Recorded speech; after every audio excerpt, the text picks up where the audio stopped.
What are we making today then, Mum? Today we're making spicy okay chicken drumstick. Drumsticks. Not thumbstick.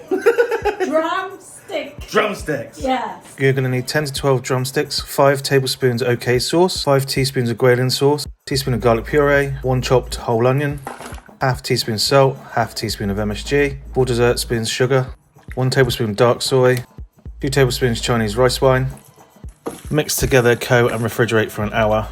Remove and add 2 tablespoons of oil. Place into the oven at 200 degrees. Remove after 15 minutes toss. Place back in for another 15 minutes until cooked. Remove drumsticks. Place tray onto the heat and thicken for a sauce. Pour over drumsticks and garnish with chives. Here we go. Yum yum. It's lovely. Just so you know, we sell that on our web store.